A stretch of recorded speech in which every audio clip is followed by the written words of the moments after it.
नमस्कार दोस्तों, बहुत बहुत स्वागत है आप सभी का एक बार फिर से आपके अपने YouTube चैनल PMSIQ स्टडी में।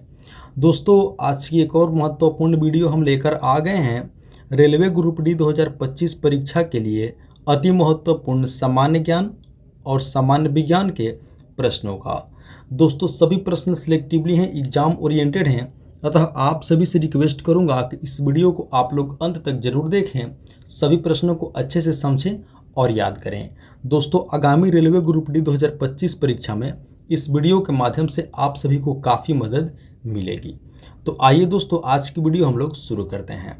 और हाँ दोस्तों, वीडियो के अंत में आप सभी से एक प्रश्न पूछूंगा जिसका जवाब आप सभी को कमेंट करके बतानी है, अतः आप लोग दोस्तों वीडियो में अंत तक जरूर बने रहेंगे। तो आइए आज की वीडियो हम लोग शुरू करते हैं।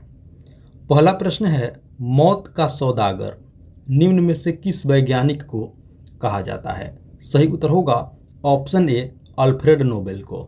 जी हाँ दोस्तों, अल्फ्रेड नोबेल को मौत का सौदागर कहा जाता है। ऑप्शन ए हमारा सही उत्तर होगा। आप लोगों को दोस्तों बता दें कि अल्फ्रेड नोबेल को मौत का सौदागर इसलिए कहा जाता है क्योंकि दोस्तों अल्फ्रेड नोबेल ने डायनामाइट के आविष्कार किया था। आप लोगों को याद रखनी है। और दोस्तों, अल्फ्रेड नोबेल के नाम से ही नोबेल पुरस्कार भी दिया जाता है। तो आप लोगों को याद रखनी है कि मौत का सौदागर किस वैज्ञानिक को कहा जाता है? तो अल्फ्रेड नोबेल को। ऑप्शन ए हमारा सही उत्तर होगा। चलिए अगला प्रश्न, विश्व खाद्य सुरक्षा दिवस कब मनाया जाता है? दोस्तों बतानी है विश्व खाद्य सुरक्षा दिवस कब मनाया जाता है? सही उत्तर होगा ऑप्शन सी, 7 जून को। जी हाँ दोस्तों, ऑप्शन सी 7 जून को विश्व खाद्य सुरक्षा दिवस मनाया जाता है। ऑप्शन सी हमारा सही उत्तर होगा। चलिए अगला प्रश्न, विश्व पर्यावरण दिवस कब मनाया जाता है? दोस्तों बतानी है विश्व पर्यावरण दिवस कब मनाया जाता है? सही उत्तर होगा ऑप्शन बी, 5 जून को। जी हाँ दोस्तों, विश्व पर्यावरण दिवस कब मनाया जाता है? ऑप्शन बी हमारा सही उत्तर होगा 5 जून को। चलिए अगला प्रश्न, वाइन यानी कि शराब में उपस्थित रहता है। दोस्तों बतानी है कि शराब में क्या रहता है, क्या उपस्थित रहता है? तो सही उत्तर होगा ऑप्शन ए, एथिल एल्कोहल। जी हाँ दोस्तों, आप लोगों को याद रखनी कि शराब में एथिल एल्कोहल पाया जाता है या उपस्थित रहता है। ऑप्शन ए हमारा सही उत्तर होगा, एथिल एल्कोहल। चलिए अगला प्रश्न, वह पदार्थ जो खाद्य पदार्थों के संरक्षण में प्रयुक्त होता है। दोस्तों बतानी है कि वह पदार्थ कौन सा है जो खाद्य पदार्थों के संरक्षण में प्रयुक्त होता है? सही उत्तर होगा ऑप्शन डी, बेंजोइक एसिड। जी हाँ दोस्तों, आप लोगों को याद रखनी है बेंजोइक अम्ल का प्रयोग किया जाता है खाद्य पदार्थों के संरक्षण में। ऑप्शन डी हमारा सही उत्तर होगा, बेंजोइक एसिड। चलिए अगला प्रश्न, कलिंग पुरस्कार द्वारा दिया जाता है। दोस्तों बतानी है कि कलिंग पुरस्कार किसके द्वारा दिया जाता है? सही उत्तर होगा ऑप्शन डी, यूनेस्को। जी हाँ दोस्तों, कलिंग पुरस्कार यूनेस्को के द्वारा दिया जाता है। आप लोगों को दोस्तों बता दें कि कलिंग पुरस्कार देने की शुरुआत 1952 ईस्वी से हुई थी। आप लोगों को याद रखनी है कलिंग पुरस्कार देने की शुरुआत कब से हुई थी? तो सन 1952 ईस्वी से। किसके द्वारा? यूनेस्को के द्वारा। ऑप्शन डी हमारा सही उत्तर होगा। चलिए दोस्तों, आप लोगों को बता देते हैं कि यूनेस्को का फुल फॉर्म क्या होता है। United Nations Educational, Scientific and Cultural Organization. UNESCO का फुल फॉर्म होता है। आप लोगों को बता दें कि यूनेस्को का मुख्यालय फ्रांस की राजधानी पेरिस में है। ये भी आप लोग याद रखेंगे। कलिंग पुरस्कार यूनेस्को के द्वारा दिया जाता है और इसकी शुरुआत 1952 ईस्वी से हुई थी। तो ऑप्शन डी हमारा सही उत्तर होगा। चलिए अगला प्रश्न, हीमोग्लोबिन और क्रोमेटिन के निर्माण के लिए आवश्यक खनिज लवण है। बतानी है दोस्तों कि हमारे शरीर में हीमोग्लोबिन और क्रोमेटिन के निर्माण के लिए जो आवश्यक खनिज लवण कौन सा है? सही उत्तर होगा ऑप्शन सी, लौह यानी कि लोहा। आप लोगों को दोस्तों याद रखनी है कि हमारे शरीर में हीमोग्लोबिन और क्रोमेटिन के निर्माण के लिए कौन सा खनिज लवण आवश्यक है? तो ऑप्शन सी, लोहा यानी कि आयरन। चलिए अगला प्रश्न देखते हैं, भारत में दशमलव मुद्रा प्रणाली की शुरुआत कब हुई थी? दोस्तों बतानी है कि भारत में दशमलव मुद्रा प्रणाली की शुरुआत कब हुई थी। तो इसका सही उत्तर होगा, आप लोगों को याद रखनी है, ऑप्शन ए अप्रैल 1957 ईस्वी से। जी हाँ दोस्तों, आप लोगों को याद रखनी है, ऑप्शन ए हमारा सही उत्तर होगा, अप्रैल 1957 ईस्वी से भारत में दशमलव मुद्रा प्रणाली की शुरुआत हुई थी। आप सभी को दोस्तों बता दें कि दशमलव मुद्रा प्रणाली के जो जन्मदाता थे वो आर्यभट्ट थे। ये भी आप लोग याद रखेंगे। कब शुरुआत हुई थी? तो अप्रैल 1957 ईस्वी से। ऑप्शन ए हमारा सही उत्तर होगा। चलिए अगला प्रश्न देखते हैं, किस प्रकार का मोटर विद्युत सेविंग मशीन में प्रयोग किया जाता है? दोस्तों बतानी है कि किस तरह का मोटर विद्युत सेविंग मशीन में प्रयोग किया जाता है, यानी कि इलेक्ट्रिक सेविंग मशीन में प्रयोग किया जाता है। तो सही उत्तर होगा ऑप्शन ए यूनिवर्सल मोटर। जी हाँ दोस्तों, यूनिवर्सल मोटर का प्रयोग विद्युत सेविंग मशीन में किया जाता है। ऑप्शन ए हमारा सही उत्तर होगा। चलिए अगला प्रश्न, कार्बन की मात्रा बढ़ा देने से इस्पात यानी कि स्टील की कठोरता पर क्या प्रभाव पड़ता है? दोस्तों बतानी है कि अगर हम स्टील में, इस्पात में कार्बन की मात्रा बढ़ा देते हैं तो उसकी कठोरता यानी कि हार्डनेस पर क्या प्रभाव पड़ता है? तो इसका दोस्तों सही उत्तर होगा ऑप्शन सी, बढ़ जाता है। यानी कि दोस्तों स्टील की कठोरता क्या होता है? बढ़ जाता है। ऑप्शन सी हमारा सही उत्तर होगा, कार्बन की मात्रा बढ़ा देने से इस्पात यानी कि स्टील की कठोरता, हार्डनेस बढ़ जाता है। ऑप्शन सी हमारा सही उत्तर होगा। चलिए अगला प्रश्न देखते हैं, पश्चिम बंगाल की उषा उत्थुप किस क्षेत्र में पद्मश्री पुरस्कार प्राप्त किए हैं? दोस्तों बतानी है कि पश्चिम बंगाल की उषा उत्थुप इनको किस क्षेत्र में पद्मश्री पुरस्कार प्राप्त, इन्होंने पद्मश्री पुरस्कार प्राप्त किए हैं? तो सही उत्तर होगा ऑप्शन ए, कला के क्षेत्र में। जी हाँ दोस्तों, ऑप्शन ए हमारा सही उत्तर होगा, उषा उत्थुप को किस क्षेत्र में पद्मश्री पुरस्कार दिया गया है? तो ऑप्शन ए, कला के क्षेत्र में। आप लोगों को याद रखनी है। चलिए अगला प्रश्न देखते हैं, अनुमस्तिष्क किससे संबंधित है? दोस्तों बतानी है कि अनुमस्तिष्क किससे संबंधित है? सही उत्तर होगा ऑप्शन डी, मांसपेशीय गतिविधियों का समन्वय। जी हाँ दोस्तों, ऑप्शन डी हमारा सही उत्तर होगा, मांसपेशीय गतिविधियों का समन्वय। अनुमस्तिष्क इसी से संबंधित है। चलिए अगला प्रश्न देखते हैं। दोस्तों अगला प्रश्न से पहले आप सभी से एक रिक्वेस्ट करूंगा कि अभी तक आप लोगों ने वीडियो को एक लाइक नहीं किए हैं तो वीडियो को एक लाइक कर दीजिए। साथ ही साथ PMS IQ study YouTube channel पर पहली बार विजिट किए हैं तो दोस्तों चैनल को भी आप लोग जरूर सब्सक्राइब कर लेंगे। और हाँ, वीडियो के अंत में आप सभी से एक प्रश्न पूछूंगा जिसका जवाब आप सभी को कमेंट करके बतानी है। तो दोस्तों आप लोग वीडियो में अंत तक भी जरूर बने रहेंगे।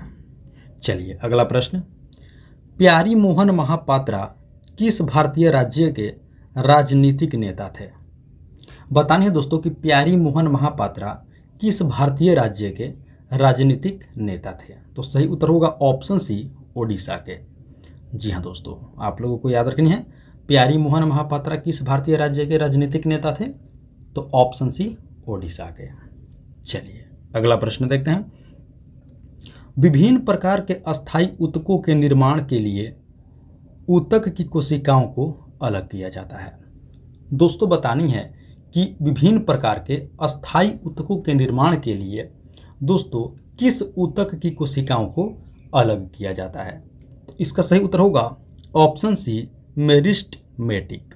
जी हाँ दोस्तों, मेरिस्टेमेटिक ऊतक की कोशिकाओं को अलग किया जाता है अस्थायी ऊतकों के निर्माण के लिए। तो ऑप्शन सी हमारा सही उत्तर होगा।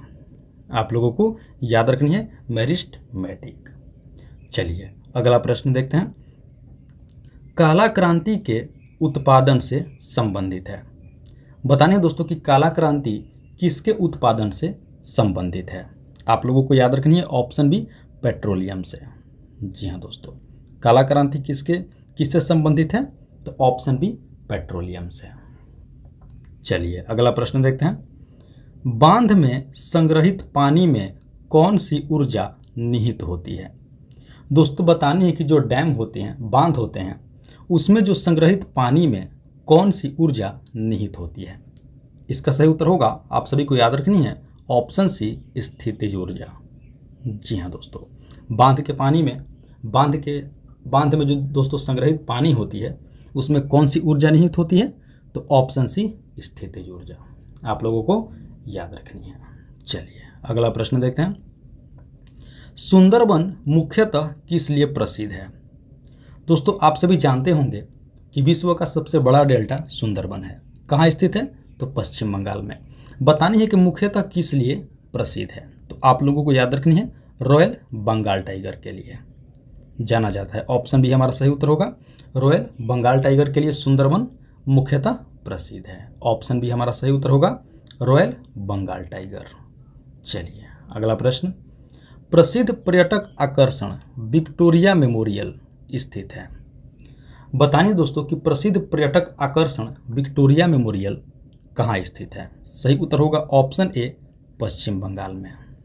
जी हाँ दोस्तों, विक्टोरिया मेमोरियल कहाँ स्थित है? ऑप्शन ए, पश्चिम बंगाल में। आप सभी को दोस्तों बता दें कि जो ये प्रसिद्ध पर्यटक आकर्षण विक्टोरिया मेमोरियल है, इसकी स्थापना 1900 ईस्वी में हुई थी। ये भी आप लोग याद रखेंगे, कब हुई थी? तो 1900 ईस्वी में। आप लोग इसे याद रखेंगे, लॉर्ड कर्जन के काल में। ये भी आप लोग याद रखेंगे, लॉर्ड कर्जन के काल में दोस्तों विक्टोरिया मेमोरियल की स्थापना हुई थी 1900 ईस्वी में। आप सभी को बता दें कि महारानी विक्टोरिया की याद में इसे बनाया गया था। ये भी आप लोग याद रखेंगे, महारानी विक्टोरिया की याद में इसे बनाया गया था, विक्टोरिया मेमोरियल को। ऑप्शन ए हमारा सही उत्तर होगा, पश्चिम बंगाल में स्थित है। चलिए अगला प्रश्न देखते हैं। भारत में सर्वप्रथम हेलीकॉप्टर टैक्सी सेवा किस शहर में शुरू किया गया? बताइए दोस्तों कि भारत में सर्वप्रथम हेलीकॉप्टर टैक्सी सेवा किस शहर में शुरू किया गया?